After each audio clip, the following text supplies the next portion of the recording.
Good morning student. आज हम class first year का लेसन थर्ड तत्वों के वर्गीकरण का नेक्स्ट वीडियो डिस्कस करने जा रहे हैं।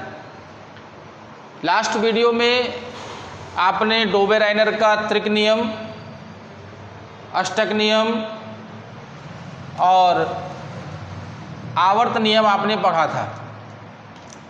आज हम उसी के आगे का टॉपिक पढ़ने जा रहे हैं। उसका नेक्स्ट टॉपिक है मेंडलीव का आधुनिक आवर्त नियम। जैसा आपको बताया गया था कि जो आवर्त नियम बना था वो उस समय केवल लगभग 65 तत्वों की खोज हुई थी, तब नियम बनाया गया था। लेकिन जैसे जैसे खोज बढ़ती गई, खोज बढ़ने के साथ में आवर्त नियम जो कि परमाणु भार के आधार पर बना था वो धीरे धीरे गलत होने लगा। तो सन 1913 ईस्वी में मोजले नामक वैज्ञानिक ने उस आवर्त नियम का संशोधन किया, इसलिए इसे मेंडलीव का आधुनिक आवर्त नियम या मेंडलीव का आधुनिक संशोधित आवर्त नियम भी कहा जाता है। इस नियम में इन्होंने परमाणु भार के आधार पर इसे परमाणु क्रमांक के आधार पर बना दिया। जो कि पहला परमाणु भार से रिलेटेड था, अब उसको उन्होंने परमाणु क्रमांक के आधार पर पूरी की पूरी पीरियोडिक टेबल बना दी। तो उन्होंने एक नया नियम प्रस्तुत किया कि तत्वों के भौतिक व रासायनिक गुण परमाणु क्रमांकों के आवर्ती फलन होते हैं। अर्थात तत्वों का जो भौतिक और रासायनिक गुण है वो परमाणु भार के आधार पर नहीं होगा, बल्कि किसके आधार पर होगा? परमाणु क्रमांक के आधार पर। जैसे जैसे परमाणु क्रमांक बढ़ेगा वैसे वैसे उनके भौतिक और रासायनिक गुणों में भी क्रमिक परिवर्तन होता हुआ चला जाएगा। तो जब परमाणु क्रमांक के आधार पर यह नियम मोजले के द्वारा प्रस्तुत किया गया तो फिर पूरी की पूरी पीरियोडिक टेबल भी चेंज हो गई। जब पूरी पीरियोडिक टेबल यानी आवर्त सारणी बदल गई तो फिर नई आवर्त सारणी बनाई गई जिसे कहा गया मेंडलीव की संशोधित आवर्त सारणी। अब मेंडलीव की संशोधित आवर्त सारणी में था क्या? तो मेंडलीव की जो संशोधित आवर्त सारणी बनी थी उसमें 9 ऊर्ध्वाधर कॉलम थे, माने खड़े वाले। इस तरह से 9 ऊर्ध्वाधर कॉलम थे जिन्हें वर्ग या समूह कहा जाता है। 9 ऊर्ध्वाधर कॉलम हैं जिन्हें वर्ग या समूह कहते हैं। 1 2 3 4 5 6 7 8 और 9, इस तरह से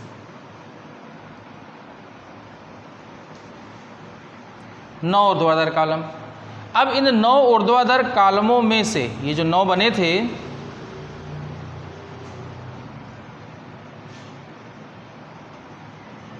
छः 7 8 और इस लास्ट को 0 कहते हैं। तो 9 ऊर्ध्वाधर कॉलम थे। अब इनमें से 1 से लेकर के 7 जो कॉलम हैं इन्हें उपवर्गों में बांट दिया गया था। अर्थात इन्हें 2-2 उपवर्गों में बांट दिया गया है,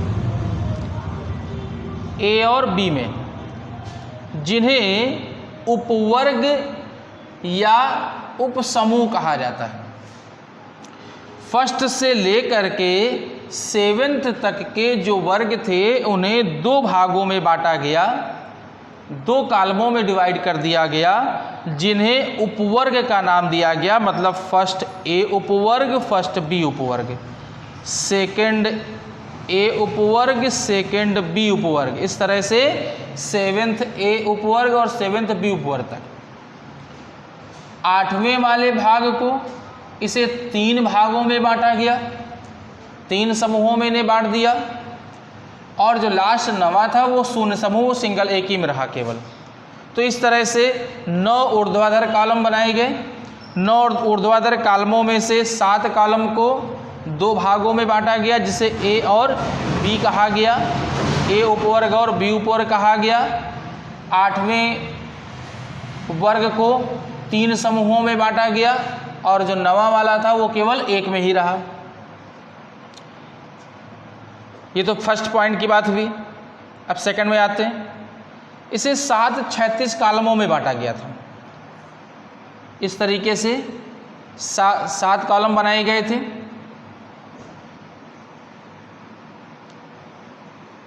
एक, 2, 3, 4, 5, 6 और 7 36 कॉलमों में बांट दिया गया, जिन्हें आवर्त कहा गया। इन्हें हम आवर्त कहते हैं और ये कहलाते हैं वर्ग या समूह। तो 36 कॉलमों में बांटा गया, जिन्हें आवर्त कहा जाता है। इनमें से जो पहला आवर्त है फर्स्ट, उसमें केवल 2 ही तत्व आते हैं। इनमें 2 तत्व आते हैं। दूसरे और तीसरे आवर्त में 8 तत्व आते हैं। 8 पहले वाले आवर्त में केवल 2 तत्व आते हैं, इसलिए इनको या इसे अति लघु आवर्त बोलते हैं। इसको अति लघु आवर्त। दूसरे और तीसरे में 8 तत्व होते हैं, इसलिए इसको लघु आवर्त कहा जाता है। चौथे और पांचवें में 18 तत्व होते हैं, इसलिए इन्हें दीर्घ आवर्त बोलते हैं। छठवें में 32 तत्व होते हैं, इसलिए इसे अति दीर्घ आवर्त कहते हैं। अति दीर्घ आवर्त। और जो 7वां था वो अपूर्ण है, यानी ये पूरी तरह से भरा नहीं है, इसलिए इसे अपूर्ण आवर्त कहा जाता है। अपूर्ण आवर्त। तो इस तरह से 7 जो 36 कॉलम बनाए गए, उन 36 कॉलमों को आवर्त कहा गया। प्रत्येक आवर्त में कितने कितने तत्व हैं और उनको किस नाम से बुलाया जाता है, वो आपको भी बताया गया। तो ये इस तरह से संशोधित आवर्त सारणी प्राप्त की गई। क्योंकि उस समय भी अधिकतम तत्वों की खोज नहीं हुई थी, इसलिए पूरी तरह से यह आवर्त सारणी जो है बिल्कुल परफेक्ट नहीं थी। बाद में आधुनिक आवर्त सारणी का निर्माण हुआ, जो आपको नेक्स्ट वीडियो में बताएंगे। उसमें बहुत सारी डिटेल्स हैं और वो परफेक्ट आवर्त सारणी है, तो उसमें बहुत सारी डिटेल्स आपको मिलेंगी। क्योंकि उसमें इस समय जितने भी तत्वों की खोज हुई लगभग सभी समाहित हैं, तो उसके लिए हम नेक्स्ट वीडियो का इंतजार करेंगे। अब इसी टॉपिक से आगे देखते हैं। ये तो बात हो गई संशोधित आवर्त सारणी की। लेकिन ये जब आवर्त सारणी बना दी गई, तो इस आवर्त सारणी में अभी भी बहुत सारे दोष थे, तभी तो आगे आधुनिक आवर्त सारणी का निर्माण हुआ है। दोष क्या था? पहला दोष था हाइड्रोजन की स्थिति। देखिए, आवर्त सारणी में एक चीज क्लियर की गई थी कि सभी तत्वों को उनके एक निश्चित स्थान पर रखा जाएगा, लेकिन आवर्त सारणी में हाइड्रोजन जो ऐसा अकेला तत्व है जिसे 2 जगह पर रखा गया है। फर्स्ट ए उपवर्ग के क्षार धातुओं के साथ भी रखा गया है। फर्स्ट ए उपवर्ग में क्षार धातुओं में भी रखा है,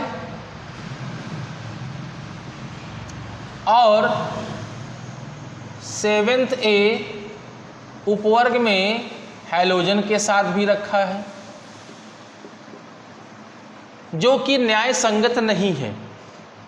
जब सभी के लिए यह नियम बना था कि सभी तत्वों को एक ही स्थान पर रखा जाएगा, तो हाइड्रोजन की स्थिति फिर 2 जगह पर क्यों रखी गई? यह आवर्त सारणी का बहुत बड़ा दोष है। नेक्स्ट, 8वें वर्ग को 3 समूहों में बांटा गया है या रखा गया है। जैसा भी आपको बताया कि फर्स्ट से लेकर के 7th समूह तक सभी समूहों को 2 भागों में बांटा गया या 2 उपवर्गों में बांटा गया, ए और बी में।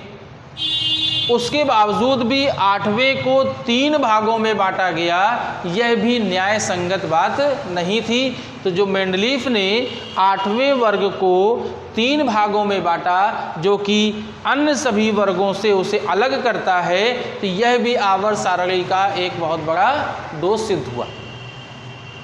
नेक्स्ट, लैंथेनाइड और एक्टिनाइड तत्वों की स्थिति। देखिए, ये जो आवर्त सारणी बनी है, इस आवर्त सारणी के नीचे आप अपनी बुक खोल करके देखेंगे कि आवर्त सारणी में नीचे की ओर 2 क्षैतिज कॉलम बने हुए हैं। इस तरह से 2 क्षैतिज कॉलम बने हुए हैं, जिनमें 4F और 5F लिखा होगा। तो 4F को लैंथेनाइड और 5F को एक्टिनाइड श्रेणी के तत्व कहा जाता है। इन लैंथेनाइड और एक्टिनाइड श्रेणी के तत्वों को इस आवर्त सारणी के अंदर कोई भी स्थान नहीं दिया गया, इसे आवर्त सारणी से बाहर रखा गया। तो यह भी एक आवर्त सारणी का दोष है कि जब सभी तत्वों को आवर्त सारणी के अंदर रखा गया, तो फिर लैंथेनाइड और एक्टिनाइड तत्वों को आवर्त सारणी से बाहर 2 अलग क्षैतिज कॉलमों में क्यों रखा गया। यह भी आवर्त सारणी का एक बहुत बड़ा दोष सिद्ध हुआ। नेक्स्ट, असमान तत्वों को एक साथ रखना। आवर्त सारणी इसी आधार पर बनाई गई थी कि उन तत्वों के भौतिक और रासायनिक गुणों के आधार पर उन्हें स्थान दिया गया था। तो उसमें से बहुत सारे तत्व ऐसे भी आ गए जिनके गुण आपस में मिलते ही नहीं हैं, लेकिन फिर भी उनको एक जगह पर रख दिया गया। जैसे फर्स्ट ए उपवर्ग के जो क्षार धातु होते हैं, फर्स्ट ए उपवर्ग के क्षार धातु लिथियम, सोडियम, पोटेशियम, और फर्स्ट बी उपवर्ग के जो मुद्रा धातुएं हैं, मुद्रा धातु कॉपर, सिल्वर, ठीक, मरकरी, ये सभी मुद्रा धातुएं हैं। इन सभी से मुद्राएं बनाई जाती हैं। मुद्राएं, ज्वेलरी, ये सभी बनाई जाती हैं जिनका उपयोग हम पहनने में करते हैं। जबकि ये सभी क्षार धातुएं हैं, इनका उपयोग तो हम कर ही नहीं सकते, क्योंकि क्षार धातुएं ऐसी धातुएं होती हैं जो प्रबल संक्षारक होती हैं। अर्थात अगर त्वचा पर इनको रख दिया जाए तो ये त्वचा को गला सकती हैं, स्ट्रांग है तो गला भी देती हैं। तो ये धातुएं तो त्वचा को गला देती हैं, जबकि इन धातुओं को हम पहनते हैं। इन दोनों में कोई भी समानता नहीं है। ये बहुत ही रिएक्टिव मेटल्स हैं, ये लेस रिएक्टिव मेटल्स हैं, यानी इनकी क्रियाशीलता बहुत ज़्यादा होती है और इनकी क्रियाशीलता बहुत कम होती है। तो दोनों के गुणों में बहुत बड़ा अंतर है। उसके बावजूद भी इन तत्वों को आवर्त सारणी में एक ही उपवर्ग फर्स्ट ए और फर्स्ट बी अर्थात एक ही उपवर्ग में रख दिया गया।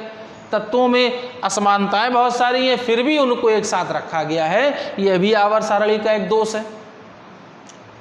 और कुछ समान तत्व हैं जिनके गुण आपस में मिलते जुलते हैं, फिर भी उन्हें अलग अलग रखा गया, अर्थात समान तत्वों को अलग अलग रखना, यह भी आवर्त सारणी का दोष है।